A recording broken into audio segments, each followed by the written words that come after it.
What if I told you that your entire financial life could look completely different just 6 months from now? Not in 5 years, not when you hit a magic salary, in just 6 months. If you're tired of living paycheck to paycheck, overwhelmed by debt, or just unsure where your money's going, this is your moment. And the best part, you don't need to be perfect. You just need to start. Let's break it all down, step by step, month by month.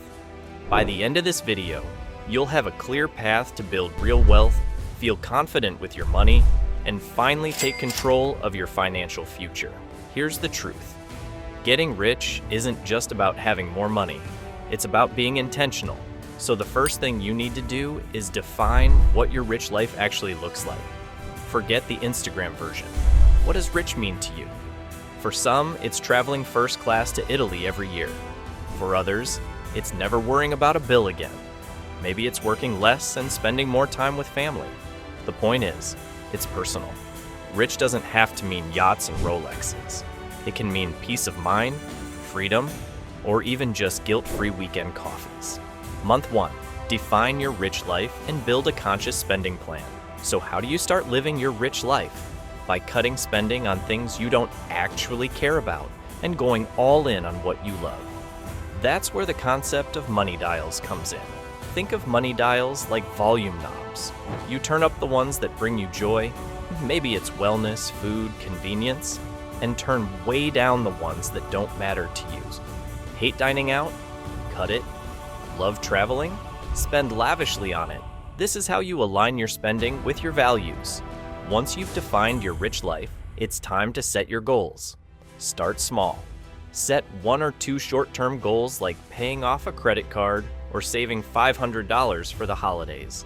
Then think long-term. Do you want to buy a home, retire early, start a business? Write it down. This isn't fluff. Your goals are your roadmap. Now let's build your conscious spending plan. This is different from a traditional budget. It's not about saying no to everything. It's about knowing where your money's going and making it work for you. There are 4 main buckets. Fixed costs like rent, utilities, insurance, aim for 50 to 60% of your take-home pay. Investments, put 5 to 10% toward growing your money. Savings goals, another 5 to 10% for things like emergencies or vacations. And then the fun part, guilt-free spending. Yes, you can and should spend 20 to 35% on things you enjoy without feeling bad about it. Month 2, build a financial moat. All right, now that your mindset and goals are clear, we need to protect your progress. This month is all about building your financial moat, something that keeps you safe when life throws curveballs. First step, start your emergency fund. I can't stress this enough. Aim for 3 to 6 months of basic living expenses and keep it in a high-yield savings account. Not under your mattress, not in a random checking account. This should be separate and accessible, but not too tempting. Next, let's tackle high-interest debt. List out all your debts, balances, interest rates, and minimum payments. This can be scary, but facing it is the first step to fixing it. Use the avalanche method to pay them off. Keep making minimum payments on all your debts, but throw any extra money at the one with the highest interest rate first. That's the one draining your wallet the fastest. Oh, and here's a pro move. Call your lenders and ask for lower rates. You'd be surprised how often they'll say yes. A 5-minute call could save you hundreds. Month 3, build wealth. Like a pro. Let's be honest, saving alone won't make you wealthy. You need to invest. But don't worry, this isn't about picking stocks or reading charts. Building wealth is simple when you follow the 4 laws of investing. 1, use index funds. They're low cost, diversified, and statistically beat most active investors. 2, time in the market beats timing the market. Don't try to guess when to invest, just start. The earlier you start, the more you let compound interest do the heavy lifting. 3, max out tax-advantaged accounts. That means things like a 401k, Roth IRA, or HSA. These accounts let your money grow without being eaten up by taxes. 4, avoid high-fee advisors. If someone's charging you 1% or more, that's eating into your future returns. Use trusted platforms like Vanguard, Fidelity, or Schwab. Now automate everything. Seriously, automation is the key to long-term success. Set up auto transfers to your 401k, Roth IRA, and savings. Automate your bills so you never miss a payment. Automate your investments so you don't second-guess yourself. It turns good habits into a system that runs on autopilot. Month 4. Conquer your money. Psychology. Money isn't just numbers, it's emotional. And most of us are walking around with invisible scripts in our heads. Scripts like, money is evil. I'll always be bad with money. I can't invest until I make more. These beliefs are lies. They're usually picked up from childhood, family, or culture. But if you don't confront them, they'll silently hold you back. This month is about spotting those limiting beliefs and flipping the script. Instead of, I'm bad with money, tell yourself, I'm learning how to manage money better every day. Month 5.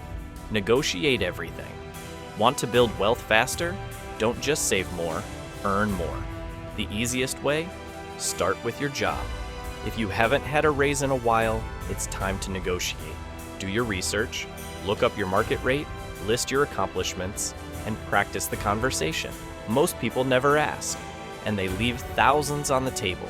And if your company won't budge, start applying elsewhere. Sometimes the fastest way to get paid what you're worth is to go where they're willing to pay it. Now look at your biggest expenses. Can you reduce your rent or refinance your mortgage? Can you downsize your car or get rid of a car loan entirely? Audit your subscriptions. Are you really using all of them? Call your internet or phone provider and ask for better rates. These small tweaks can add hundreds of dollars back into your budget every month. Month 6. Scale up your rich life. You've done the hard work. Now let's scale it. Start doing monthly money check-ins. Just 15 minutes to review your income, expenses, debt, and investments. Celebrate your wins. Maybe you paid off a credit card or hit a savings goal. That's a big deal. Adjust as needed. Life changes, and so should your money plan. And every 6 months, do a financial review. Revisit your rich life vision. Does it still feel right? Maybe you want to travel more now, or maybe you're planning for a family. Update your goals and plan around them. This is how you keep your finances working for you, not the other way around. Here's the truth no one tells you. Building wealth doesn't require perfection. It requires consistency. Small steps taken week after week, month after month. That's what builds a rich life. Not overnight hacks, not lottery wins. And the worst thing you can do, procrastinate. Don't wait until next month or next year. Start now. Even if it's just step 1, define your rich life and build your conscious spending plan. You'll be shocked how fast your momentum builds. And if you're wondering whether you should rent or buy your home, that's a huge financial decision too. I break it all down in my next video, so go check out renting versus buying. Which one actually builds wealth right now? You've got this. And if you're serious about transforming your finances, make sure to subscribe and turn on the bell so you don't miss what's coming next. Drop a comment below and tell me, what's one financial goal you're working on this month?